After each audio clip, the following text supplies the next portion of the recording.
আজকে মনে হয় সেই সময় আসতেছে। আমরা দেখতেছি ফিলিস্তিনের বুকে ইসরায়েল হামলা করেছে। আমার রাসূল করিম সাল্লাল্লাহু আলাইহি ওয়াসাল্লাম 1500 বছর আগে ঘোষণা দিয়েছেন, আল কুফরু মিল্লাতু ওয়াহিদ।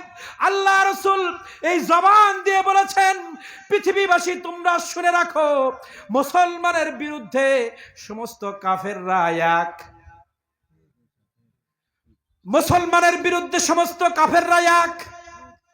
দেখবেন যখন মুসলমানের বিরুদ্ধে যখন ইহুদি কথা বলছে, এখন খ্রিস্টান, বৌদ্ধ, হিন্দু সবাই একমত পোষণ করেছে।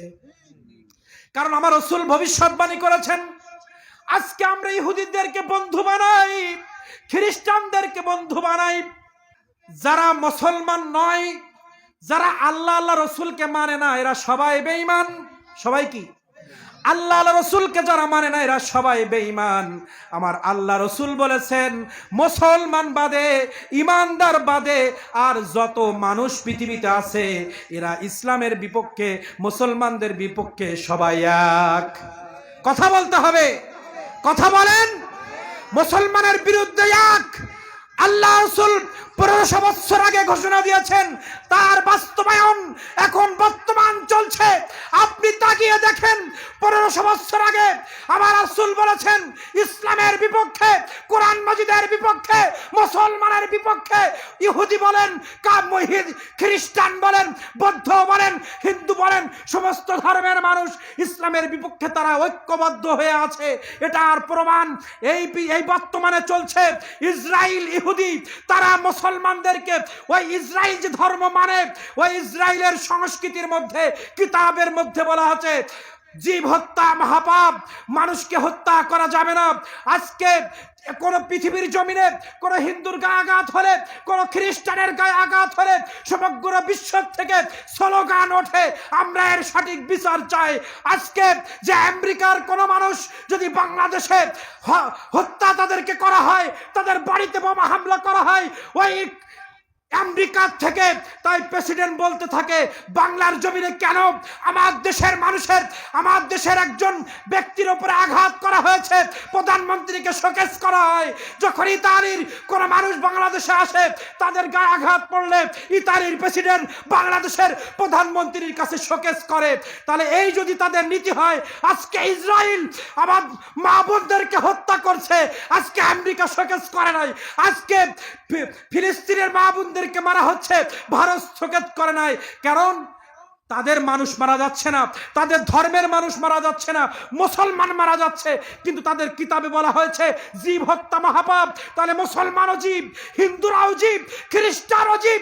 একজন খ্রিস্টানের গায়ে আঘাত হলে যদি আমেরিকার থেকে নোটিশ আসতে পারে, তাহলে মুসলমানের গায়ে আঘাত আসার পরে আমেরিকা নোটিশ তো দূরের কথা, আরো মুসলমানদের মারার জন্য অস্ত্র দিচ্ছে।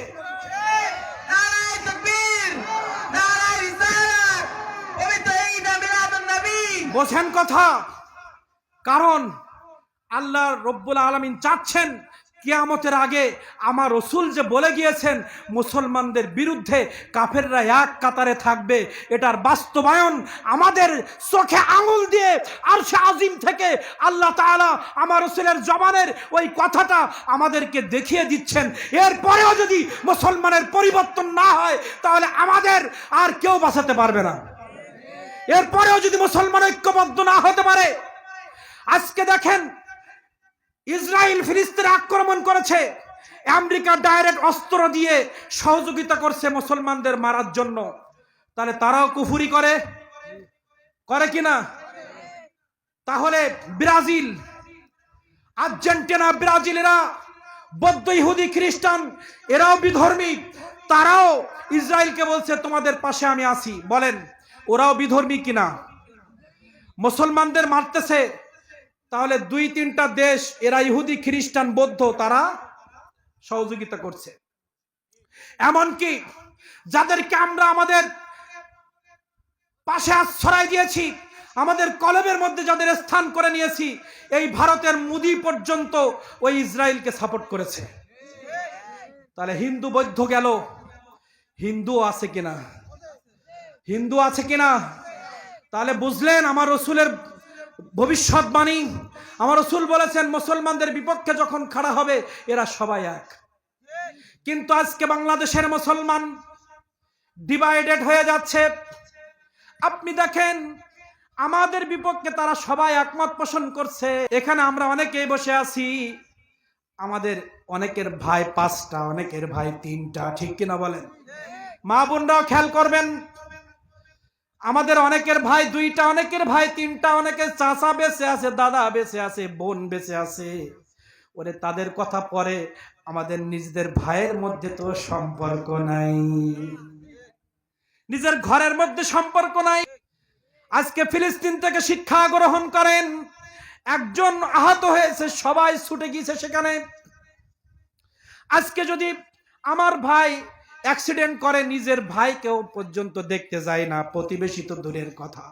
এজন্য পরিবার থেকে ঐক্যবদ্ধ হওয়া শুরু করেন। আমার রাসূল করিম সাল্লাল্লাহু আলাইহি ওয়াসাল্লামকে মডেল মেনে পরিবার থেকে সুন্নাহ আমল শুরু করে দেন। আপনি যখন পরিবারে সাকসেস হবেন, আপনি তখন সমাজে সাকসেস হবেন। যখন সমাজে সাকসেস হবেন, আপনি রাষ্ট্রের মধ্যেও সাকসেস হয়ে যাবেন। পরিবার থেকে সুন্নাহর আমল শুরু করে দেন। আমার রাসূল করিম সুন্নাহর আমল পরিবার থেকে শুরু করে দেন। ভাই ভাইয়ের সাথে সম্পর্ক শুরু করে দেন। বরকত দিবেন কে? বলেন, আল্লাহ তাআলা বরকত দিয়ে দিবেন। ফিলিস্তিন থেকে মা বোন সহ আমাদের সবাইকে শিক্ষা গ্রহণ করতে হবে। আমাদের শিক্ষা পরিবার থেকে নিতে হবে। পরিবারের মধ্যে শান্তি কিভাবে আসে সেটা আমাদের খেয়াল করতে। ফিলিস্তিন থেকে আমাদের শিক্ষা নিতে হবে, আমাদের ঈমান এখন কোন পর্যায়ে আছে। আজকে দেখেন, তারা বাড়ি নাই, গাড়ি হারিয়েছে, বাড়ি হারিয়েছে, খাদ্য হারিয়েছে, কিন্তু রাসূলের সুন্নাহকে তারা বাস্তবায়নের জন্য জীবন দিচ্ছে। আর আপনি চায়ের দোকানে বসে আড্ডা দিচ্ছেন। আপনি মুসলমান চায়ের দোকানে বসে সিনেমা দেখেন। যে সিনেমা যারা বানাইছে তারা আমার রাসূলের কলিজা আঘাত করেছে। ওই ইহুদি খ্রিস্টানদের বানানো সিনেমা, ওই হিন্দুদের বানানো সিরিয়াল, যে হিন্দুরা যে মোদি নাপাক সে আজকে ইসরায়েলের সাপোর্ট নিয়েছে, সেই মোদির দেশের বানানো সিরিয়াল সিনেমা আপনি দেখছেন। ইহুদি খ্রিস্টানদের বানানো সেই ছবি, সেই সিনেমা আপনি দেখছেন। আবার আপনার দেখার সে টাকা, আপনি যে সিনেমা দেখছেন, আপনি ওয়াইফাই লাইন থেকে অথবা ইউটিউব থেকে অথবা আপনি কারেন্ট বিল, বিদ্যুৎ বিল পড়ানোর মাধ্যমে আপনি সিনেমা দেখছেন।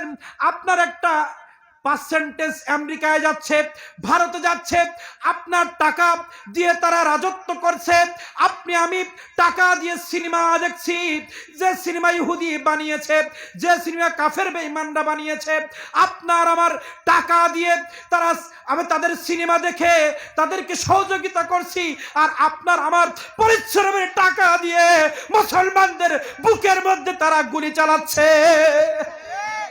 কথা বলেন, দেখবেন। আর যারা মাইকের আওয়াজ পাচ্ছেন, আপনারা প্রত্যেকের পায়ে হাত রেখে বলি, সবাই আজকে ইউটিউব থেকে ফিলিস্তিনের অবস্থা দেখেন। সমস্ত বেঈমানরাও একত্রিত হয়ে মুসলমানদের উপরে তারা হামলা চালাচ্ছে। ওই বেঈমানদের কোনো পণ্য আমরা ব্যবহার করব না, ঠিক কিনা বলেন? আজকে আপনি আমি ফিলিস্তিনে গিয়ে তাদের পাশে দাঁড়িয়ে আমরা জীবন দিতে পারতেছি না, আমরা খাদ্য নিয়ে তাদের পাশে যেতে পারছি না। আমাদের এখন বর্তমান ইমানি দায়িত্ব হচ্ছে ভারতের পণ্য বয়কট করা, ইসরায়েলের পণ্য বয়কট করা, ফ্রান্সের পণ্য বয়কট করা, আমেরিকার পণ্য বয়কট করা। প্রত্যেক রাতে 2 রাকাত নামাজ পড়ে ফিলিস্তিনের মুসলমান, শিশু, যুবক, নারী, বৃদ্ধদের জন্য আল্লাহর কাছে হাত তুলে দোয়া করা। 2টা কাজ আমাদের, একটা হচ্ছে দোয়া করা, একটা হচ্ছে সিনেমা, পণ্য সবকিছু বয়কট করা, ঠিক কিনা বলেন? কারণ আপনি আমি ইসরায়েলের পণ্য ব্যবহার করব, একটা টাকা তাদের কাছে যাবে। আপনি আমি যদি ইসরায়েলের পণ্য ব্যবহার করি, আমরা যে টাকা দিয়ে কিনবো এর লাভ তারা পাবে না। আমরা সিরিয়াল দেখলে এর একটা অংশ ভারতে যাবে না। তাহলে আমাদের টাকা দিয়ে আমাদের ভাই বোনদেরকে তারা মারতেছে, ঠিক কিনা বলেন? এই জন্য ইউটিউব থেকে, ইন্টারনেট থেকে সবাই বলি, এই দেশগুলোর পণ্যগুলো সামনে আনবেন, কষ্ট হলেও ওই বিকল্প পণ্য ব্যবহার করবেন, এই পণ্যগুলো বয়কট করবেন। এটাই আমাদের ইমানি দায়িত্ব। এখন এগুলো করবেন তো? রাজি আছেন নাকি? হাত তুলে দেখান কে কে রাজি আছেন। পণ্য বয়কট করতে রাজি আছেন কে কে? এবং দাঁড়ান, এবার আল্লাহ তাআলা কি বললেন দেখেন, কেন তারা জীবন দিচ্ছে, আয়াতের বাস্তবায়ন তারা করেছে। আল্লাহ রাব্বুল আলামিন বলছেন, ওয়ালা তুতিউল কাফিরিনা ওয়াল মুনাফিকিনা ওয়াদা, এরা আপনি পৃথিবীবাসীকে জানিয়ে দিন, ওয়ালা তুতিউল কাফিরিনা ওয়াল মুনাফিকিনা ওয়াদা আযাহুম ওয়া তাওয়াক্কাল আলাল্লাহ।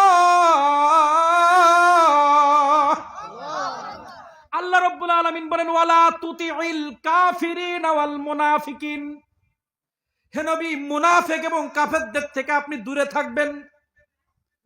খুব সাবধান, কিয়ামত পর্যন্ত আয়াত কিন্তু চলবে। রাসূলকে আল্লাহ তাআলা বলছেন, ওয়ালা তুতিউল কাফিরিনা ওয়াল মুনাফিকিনা, মুনাফিক এবং কাফেরদের থেকে আপনি দূরে থাকবেন, তাদের সাথে বন্ধুত্ব করবেন না। আমার রাসূল কারীম সাল্লাল্লাহু আলাইহি ওয়াসাল্লাম জীবন বাজি রেখেছেন, কিন্তু কাফেরদের সাথে বন্ধুত্ব করে নাই। রাসূলের দেশে কাফেরদেরকে থাকতে দিয়েছেন, কিন্তু বন্ধুত্ব করে নাই। মুনাফিকদের সাথে বন্ধুত্ব করে নাই। কাফের কারা? যারা আল্লাহ রাসূলকে মানে না। আর মুনাফিক কারা? যারা আল্লাহ রাসূলকে মানে আবার মাঝে মধ্যে বিরোধিতা করে। সংজ্ঞা জানেন? যারা আল্লাহ রাসূলকে মানে না তারা কাফের, আর যারা আল্লাহ রাসূলকে মানে, নামাজ পড়ে, যাকাত দেয়, হজ করে, কিন্তু কোরআন বিদ্বেষী কথা বলে, রাসূলের শানে বেয়াদবি করে, আল্লাহর শানে বেয়াদবি করে, ইসলামের শানে বেয়াদবি করে, এরা মুনাফিক। এদের সাথেও সম্পর্ক করা যাবে না। সেদি টুপিওয়ালা, দাড়িওয়ালা, পাকড়িওয়ালা, নামাজি, হাজি, গাজী, যা যত ডেজিগনেশন তার থাকুক না কেন, তার মধ্যে যদি আমার রাসূলের শানে বেয়াদবিমূলক কোনো কার্যকলাপের সাথে সে জড়িত থাকে, সে টাটকা মুনাফিক। তার থেকেও আমাদের দূরে থাকতে হবে। বুঝেছেন? এর পরের শব্দটা অনেক কঠিন। আল্লাহ রাব্বুল আলামিন বললেন, হে রাসূল, আপনি যখন কাফের এবং মুনাফিকদের থেকে দূরে থাকবেন, তাদের সাথে যখন বন্ধুত্ব আপনি করবেন না, তখন একটা জিনিস পৃথিবীতে ঘটবে। সেটা কি? ওয়াদা আদাহুম, ওয়াদা আদাহুম, ওই কাফের বেঈমানরা আপনাকে ফোকাস করবে তাদের দলে নেওয়ার জন্য। ভালো করে বুঝবেন, ওয়াদা আজাহুম, তারা হুমকি দিবে আপনাকে, তারা জানে মারার হুমকি দিবে, তারা পাতে মারার হুমকি দিবে, তারা বাড়ির থেকে বের করার হুমকি দিবে, তারা জানে মারার হুমকি দিবে, খাওয়ায় মারার হুমকি দিবে, বিভিন্ন হুমকি ধামকি দিবে, বন্দুকের গুলির হুমকি দিবে। কিন্তু তারপরেও ওয়া তাওয়াক্কাল আলাল্লাহ, আপনি ভরসা করবেন আমি আল্লাহ আমার উপরে। বোঝেন? প্রথম বলেন, ওয়ালা তুতিউল কাফিরিনা ওয়াল মুনাফিকিন, কাফের এবং মুনাফিকদের সাথে বন্ধুত্ব চলবে না, তাদের থেকে দূরে থাকবেন। এখন যখন আপনি কাফেরদের মানবেন না, মুনাফিকদের মানবেন না, তাদের বিরুদ্ধে কথা বলবেন, ওয়াদা আজাহুম, তারা আপনাকে মৃত্যুর হুমকি দিবে, আযাব দিবে, আপনাকে কষ্ট দিবে। কাফেরদের কথা যখন শুনবেন না, অনেক সময় আপনার জেলের মধ্যে রাখবে। কাফেরদের কথা যখন শুনবেন না, ফাঁসির হুমকি দিবে। কাফের মুনাফিকের কথা যখন শুনবেন না, আপনাকে ফারুকি সাহেবের মতো ঘরের মধ্যে নিয়ে জবাই করবে। যখন আপনি রাসূলের সম্মান বলবেন, কেউ বলবে তুই যদি মিলাদুন নবী করিস, তুই যদি শানে রিসালাত বন্দনা করিস, তোর গর্দান যাবে। এমন হুমকি দেয় কি দেয় না বলেন? এমন জীবন কেউ দেশে কি দেশে না বলেন? রাসূলের প্রেম করার জন্য, ইসলামের উপর ইস্তেকামত থাকার জন্য, কোরআন মাজিদের উপর ইস্তেকামত থাকার জন্য অনেক সাহাবীরা জীবন দিয়েছে। মাযহাবের ইমামরা জেলের মধ্যে বিষ পান করেছে। অনেক আলেম উলামাদের জীবন নেওয়া হয়েছে। ফারুকি সাহেবের মতো একজন জগৎ বিখ্যাত আহলে সুন্নাতের জামাতের একজন হক্কানি আলেমকে বাড়ির মধ্যে গিয়ে জবাই করে হত্যা করেছে। ঠিক কিনা বলেন? নারায়ে তাকবীর, নারায়ে রিসালাত, পবিত্র ঈদে মিলাদুন নবী। আল্লাহ রাব্বুল আলামিন বললেন, ওয়াদা আযাহুম ওয়া তাওয়াক্কাল আলাল্লাহ, যখন আপনি কাফেরদের সাথে বিরোধী করবেন, মুনাফিকদের বিরোধী করবেন, তাদের সংস্কৃতি, তাদের ধর্ম যখন তখন আপনি মানবেন না, মুনাফিকদের চরিত্র যখন আপনি মানবেন না, তখন ওয়াদা আযাহুম, তারা বন্দুক নিয়ে সামনে আসবে, তখন আপনি ওয়া তাওয়াক্কাল আলাল্লাহ, আমার উপর ভরসা করবেন। তারা খাদ্যের ভয় দেখাবে, বাসস্থানের ভয় দেখাবে, কিন্তু আপনি ওয়া তাওয়াক্কাল আলাল্লাহ। আজকে এই আয়াতের নাজিল হয়েছে 1500 বছর আগে। আমার নবীজি কেমন ভাবে মেনেছেন আমরা চোখে দেখি নাই। হাদিসে মুবারকের মধ্যে পড়েছি, কোরআন মাজিদের মধ্যে পড়েছি, কিন্তু এই চোখে কোনোদিন আমরা দেখি নাই কিভাবে মুনাফিক এবং কাফেরদের বিরুদ্ধে আমার রাসূল চলেছেন। সাহাবীরা কিভাবে ওই কাফের এবং মুনাফিকদের সঙ্গ পরিত্যাগ করার কারণে কিভাবে কাফেররা তাদেরকে হত্যা করেছে, এই চোখ দিয়ে আমরা কোনোদিন দেখি নাই। শুধু কিতাবের মধ্যে পড়েছি, উস্তাদের মুখে এই কর্ণ দিয়ে শুনেছি, চোখ দিয়ে কিতাবের মধ্যে পড়েছি কিভাবে তাবিঈনগণ, তবে তাবিঈনগণ, মুফাসসিরে کرام, মুহাদ্দিসে کرام, আউলিয়া کرام, শুহাদায়ে کرام এই কাফের এবং মুনাফিকদের বিরুদ্ধে লড়াই করার জন্য, তাদের সাথে শত্রুতা, তাদের সাথে বন্ধুত্ব না করার কারণে তারা কিভাবে আমার সাহাবীদেরকে তারা হত্যা করেছে, আউলিয়া کرامদেরকে তারা হত্যা করেছে, আলেম ওলামাদেরকে তারা হত্যা করেছে, এই চোখে আমরা দেখি নাই। তারা জীবন দিয়েছে, কিন্তু আমার আল্লাহ রাব্বুল আলামিনের ওই ছোট্ট একটি বাক্য মানার জন্য তারা জীবন দিয়েছে, কিন্তু কোনোদিন বাতিলের কাছে মাথা নত করে নাই। আজকে আমরা ইউটিউবের মধ্যে ফিলিস্তিনের ওই ছোট 6 বছর 10 বছরের শিশু বন্দুক নিয়েছে সামনে, বলে মার কিন্তু তোদের কাছে আত্মসমর্পণ করব না, বুকটা টান করে দিয়েছে। এটা কেন দিয়েছে? আল্লাহ রাব্বুল আলামিন বলেছেন ওয়াদা আযাহুম, যখন ওই দলে নেওয়ার জন্য, ওই কাফেরদের দলে নেওয়ার জন্য, ওই মুনাফিকদের দলে নেওয়ার জন্য তোদেরকে জীবন নেওয়ার হুমকি দিবে, তোদের বাসস্থান থেকে বের করে দিবে। ইসরায়েল আজকে ফিলিস্তিনের বাড়িগুলোকে বোমা মেরে ধ্বংস করে দিচ্ছে। একটু অসুস্থ, ইনজুরি হয়েছে, আহত হয়েছে, হাসপাতালে গিয়েছে, হাসপাতালে বোমা মেরে হাসপাতাল পর্যন্ত। আজকে ইতিহাস বলছে দ্বিতীয় বিশ্বযুদ্ধের সময় লক্ষ লক্ষ মানুষকে, ইহুদিদেরকে হত্যা করা হয়েছে, কিন্তু এত নির্মম ভাবে হত্যা ওই দ্বিতীয় বিশ্বযুদ্ধের সময়ও করা হয় নাই। হাসপাতালের মধ্যে গিয়েছে চিকিৎসা নেওয়ার জন্য, সেখানেও বোমা মারা হয়েছে, কিন্তু তারা এর পরেও বাতিলের কাছে মাথা কেন নত করে নাই? ওই যে আল্লাহ তাআলা বলছেন ঈমানের উপর থাকার জন্য, বাতিলের থেকে দূরে থাকার জন্য যদি তোমাদেরকে বন্দুকের গুলি দিয়ে ভয় দেখায়, ঈমান থেকে দূরে সরা যাবে না, তাদের সাথে সম্পর্ক করা যাবে না। আজকে শুধু একটা আয়াত মানার জন্য আজকে তারা বুকটা বন্দুকের সামনে পেতে দিচ্ছে, কিন্তু তারা বাতিলের সাথে আপোষ করছে না। ওয়াদা আযাহুম মানে বন্দুকের গুলি, বাসস্থান থেকে বের করে দেওয়া, খাবার দেওয়া, দেখেন খাবার কষ্ট দিচ্ছে তাদেরকে। এই আয়াত নাজিল হয়েছে 1500 বছর আগে, কিন্তু আল্লাহ রাব্বুল আলামিন ফিলিস্তিন দিয়ে, আজকে ফিলিস্তিনে যারা মারা যাচ্ছে এদেরকে মৃত্যু বলা যাবে না। ভালো করে বুঝবেন, কথা ভালো করে বুঝবেন। আমরা দেখছি শিশুর কপাল দিয়ে রক্ত ঝরছে, আমরা দেখছি যুবকের শরীর দিয়ে রক্ত ঝরছে, কিন্তু আল্লাহ রাব্বুল আলামিনের কাছে এরা সবাই জান্নাতি, এদের কোনো কষ্ট হচ্ছে না, এরা সবাই জান্নাতি। কিন্তু এই ঘটনা তারপরে কেন ঘটনা? নির্মম ঘটনা। আল্লাহ তাআলা চাইলে ইসরায়েলের সমস্ত বোমাকে বানচাল করে দিতেন, কারণ আল্লাহ তাআলা জানেন ওমাকারু ওমাকারাল্লাহ। আল্লাহ বলছেন হে পৃথিবীর ফিরাউন, নমরুদ, আবু জাহেল, উতবা, সাইবা, তোরা ইসলামকে, কোরআন মাজিদকে ধ্বংস করার জন্য তোরা ষড়যন্ত্র করছিস, ওমাকারু তোরা পাকড়াও করছিস, ওমাকারাল্লাহ আমার কৌশল বড় কঠিন, তোরা কৌশল করছিস আমার নবীকে হত্যার জন্য, ইসলামকে হত্যা করার জন্য, কোরআন মাজিদকে হত্যা করার জন্য। আমি বড় কৌশলদাতা, তোদের কৌশলকে আমি নষ্ট করে দিব। আল্লাহ তাআলা চাইলে ইসরায়েলকে ধ্বংস করতে পারে না? দুইটা কারণে করছে না, আজকে বুঝে যান এটা। আল্লাহ তাআলা বলছেন তোদের মৃত্যু দিয়ে আমি জান্নাতে নিয়ে যাব। কারণ কোন ইমানদারের পরে যখন আল্লাহ খুশি হয়, কোন মুমিনের পরে যখন আল্লাহ খুশি হয়, তার বিভিন্ন রোগ দিয়ে, বিভিন্ন জুলুম মাজলুম অবস্থায় রেখে, তার জীবনে ছোটখাটো যে গুনাহগুলো আছে এগুলো মাফ করে আল্লাহ তাআলা জান্নাতে নেওয়ার জন্য তাকে দুনিয়ার থেকে দ্রুত নিয়ে নেয়। ফিলিস্তিনরা এত বেশি ঈমান দেখাইছে, আল্লাহ তাআলা তাদেরকে জান্নাতে নেওয়ার জন্য এই ঘটনা ঘটাইছে। এক, দ্বিতীয় মুসলমানদেরকে বিজয় করাবেন। দুই, তৃতীয় নাম্বার, সমগ্র বিশ্বের মুসলমান আজকে নাচ গান নিয়ে ব্যস্ত, আজকে সমগ্র বিশ্বের মুসলমান সিনেমা নিয়ে ব্যস্ত, নাটক নিয়ে ব্যস্ত, সিরিয়াল নিয়ে ব্যস্ত, মদ নিয়ে ব্যস্ত, মহিলা নিয়ে ব্যস্ত, সুদ নিয়ে ব্যস্ত, ঘুষ নিয়ে ব্যস্ত, জেনা নিয়ে ব্যস্ত, আজকে মাতা পিতার কষ্ট দেওয়া নিয়ে ব্যস্ত, আজকে শাশুড়িকে মার স্থানে বসানোর জন্য ব্যস্ত, ভাইয়ের জমি বোনের জমি আত্মীয় স্বজনের হক নষ্ট করার জন্য যখন ব্যতিব্যস্ত হয়েছে, আল্লাহ রাব্বুল আলামিন আরশে আজিম থেকে খেয়াল করে দেখেছেন আমার নবী আমার নবীর উম্মত এদেরকে তো আমি জান্নাতে দিব, এদের একটা উম্মতকে আমি কখনো জাহান্নামে রাখবো না, আমি তো সমস্ত বিশ্বের রাসূলের উম্মতগুলোকে আমি জান্নাতে দেওয়ার জন্য আমার নবীর উম্মত করে পৃথিবীতে পাঠিয়েছি।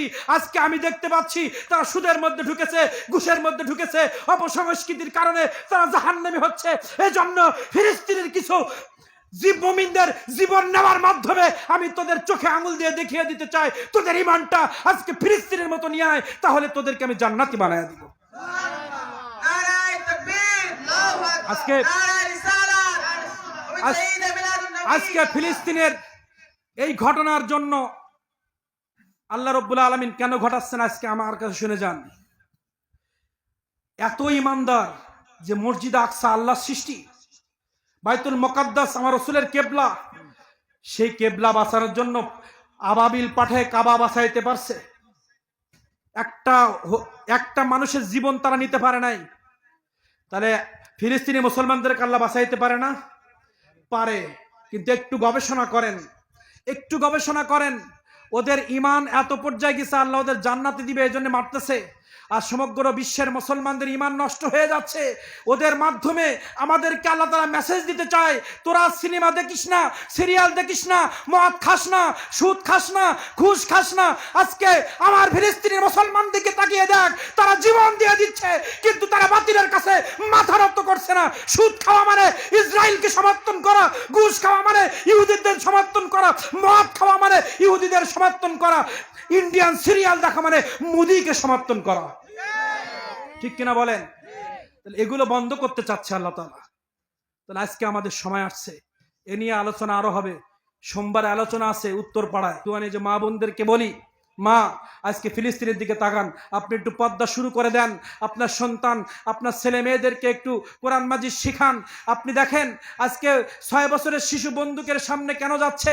আজকে আমাদের মেয়েদের নামাজ পড়তে বললে পড়ে না, কিন্তু তার বাপদাদারা তাদেরকে এমন ভাবে মানুষ করেছে বন্দুকের সামনে যাচ্ছে ভয় পায় না, তাদের সেইভাবে তৈরি করেছে।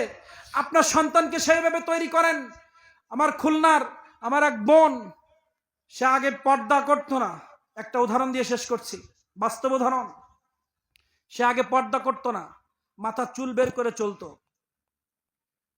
হঠাৎ করে কোনো ভাবে তার হেদায়েত হয়েছে কোনো মাহফিলে গিয়ে বা কোনো আল্লাহর ওলির সৌবাতে গিয়ে। এখন সে বলছে, আমি একটা মজলিসে গিয়েছি, একটা মাহফিল, সেখানে অনেক মহিলারা আসছে, একজন আলেমা মহিলা সেখানে আসছে। তো তার একটা ছোট্ট মেয়ে আছে, কিন্তু 5 বছর 6 বছর বয়স, কিন্তু তার শুধু মুখটা বের করা, সব হাত মোজা পা মোজা সব, ছোট্ট বাচ্চা। তা আমার সে বোনটা আমার বলছে, দাওয়াত করছিল বাড়িতে নিয়ে, বলছে কি, আমি অবাক হয়ে গেলাম, আমরা এই বয়সে এসে এত দেরি করে বোরকা পরে, এখন সে হাত মোজা পা মোজা সব পরে। আমার সে বোন ওই দৃশ্য দেখার পরে বাড়িতে এসে সে সব চেঞ্জ করে ফেলেছে। ও ছোট্ট একটা বাচ্চা। ওই মহিলা আমাদেরকে কিছু দর্শ দিচ্ছে, দেওয়ার সময় হঠাৎ করে 11টার দিকে ওই বাচ্চা বলছে, মা সালাতুদ দুহার সময় হয়ে গেছে। যে শিশু আমাদের 5 বছর 6 বছরের শিশু বাচ্চা, যাদেরকে কাঠুম না দেখালে ভাত খেতে চায় না, যাদেরকে কাঠুম না দেখালে রাগ করে বসে থাকে, যাদেরকে আজকে ইন্ডিয়ানের সিরিয়ালের ওই কাপড় কারিনা কিনে না দিলে গলায় ফাঁসি দিচ্ছে, ফ্যানের সাথে গলায় ফাঁসি দিয়ে আত্মহত্যা করছে, এমন একটা সময় ওই ছোট্ট বাচ্চা বলছে দুহার নামাজের সময় হয়েছে, মা সূরা ইউনূস পড়ার সময় হয়ে গেছে, মা জোহরের আজান দিয়েছে। আমার সে বোন বলছে, আমি ওইখান থেকে তওবা করে বাড়িতে এসে আমি নামাজি হয়ে গেছি। সময় লাগে না। ওই বাচ্চাটা ছোটবেলার থেকে তার মা ইউটিউব চেনাই নাই, সিরিয়াল চেনাই নাই, গেম তার সামনে দেয় নাই, কার্টুন তার সামনে দেয় নাই। আমরা একজন জবরদস্ত বিশ্ববিখ্যাত, যিনি দুইটা বেলায়েতের পাওয়ার, একটা হচ্ছে সিদ্দিক আকবর, একটা হচ্ছে আলী রাদিয়াল্লাহু তাআলা আনহুর বেলায়েতের পাওয়ার নিয়ে যিনি বাংলার জমিনে ঘুমিয়ে আছে। চাপড়ার জমিন থেকে সমস্ত বাড়ি ঘর ফেলে হিজরত করে এই বাংলার জমিনে এই গুনাহগার কাটিতে আসছিলেন শুধু আপনার আমারকে একটু মুসলমান বানানোর জন্য। এই গুনাহগার কাটি জমিনে যখন আসছে, ঘর ছিল বলেন আপনারা? আমরা তো দেখি নাই। এই 2 তলা বাড়ি ছিল। এসে আল্লাহ রাস্তায় আসছে, আমি কিছু মানুষদের দাওয়াত দিব। এই মানুষগুলো তার আশ্রয় দিয়েছে। মসজিদ মানে যেখানে আল্লাহর ওলি সেখানেই মসজিদ, সেখানে মাদ্রাসা।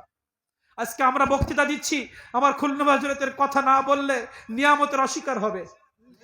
আজকে এই বক্তৃতার মজলিসে এসেছি আমার খুলনা হযরতে এই মসজিদ আর মাদ্রাসার কারণে, এই হেফজখানার কারণে হাফেজ হয়েছি, এই আলিয়া মাদ্রাসার কারণে আজকে এখানে বক্তৃতা দিচ্ছি। এত সুন্দর কথা আপনারা শুনছেন, সবকিছু আমার খুলনা হযরতের সদকায়। ঠিক কিনা বলেন?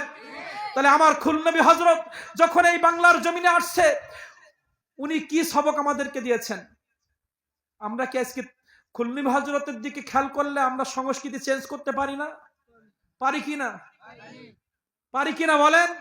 আমার দিল্লি হযরত সাহেব দিল্লি থেকে আসেন, আজকে তার মেয়েরা আছেন, তাদের চেহারা, তাদের একটা পোশাক পর্যন্ত বাংলার জমিনের কেউ দেখতে পায় না। এসে বলে আমরা যাই, কিন্তু তার বাচ্চাদের দেখা তো দূরের কথা, তার একটা পোশাক পর্যন্ত আমরা একটু নেড়ে দেওয়াও দেখি নাই। আমরা আদর্শগুলো নিতে পারি না। আমাদের বাচ্চাদেরকে ছোটবেলা থেকে বোরকা পড়া প্র্যাকটিস করতে পারি না। আমরা কার্টুন না দিয়ে, মোবাইল না দিয়ে একটা কোরআন মাজিদের বই তাদের সামনে কি ধরিয়ে দিতে পারি না। ছোটবেলার থেকে যে শিক্ষা তাদেরকে দিব, ওইভাবে তারা গড়ে উঠবে। আমরা মা বাবার এত ওয়াজ করি, ওয়াকাল্লাহুমা কাওলান কারিমা, বৃদ্ধ বয়সে মা বাবার সাথে সুন্দর সুন্দর সেন্টেন্স ইউজ করবেন। আপনি ছোটবেলায় তো অপসংস্কৃতি তার মাথার মধ্যে ঢুকিয়ে দিয়েছেন, আপনি তো তার জন্য দায়ী। ওয়াইদ ক্বাল লুকমান লিবনিহি ওয়া হুয়া ইয়াইদুহু ইয়া বুনাইয়া লা তুশরিক বিল্লাহ। লোকমান আলাইহিস সালামের সন্তান শাসন করার, সন্তানকে সবক দেওয়ার এই দৃশ্য আল্লাহর কাছে এত ভালো লেগেছে, কোরআন মাজিদে নাজিল করে বলেছেন, আমার লোকমান তার সন্তানকে কিভাবে শিক্ষা দেয় তোমরা একটু দেখো, তোমরা একটু দেখো। আজকে আমার বাচ্চাকে আমি নামাজের কথা বলি না, আজকে আমার দ্বারা কি আমার মা নির্যাতন শিকার হচ্ছে? আপনি 110 বিঘি সম্পদ করলেন আপনার সন্তানের জন্য, আপনার জন্য একটু দোয়া করলো না, নামাজ পড়লো না, আপনার জন্য জাহান্নামের খোরাক হয়ে গেল।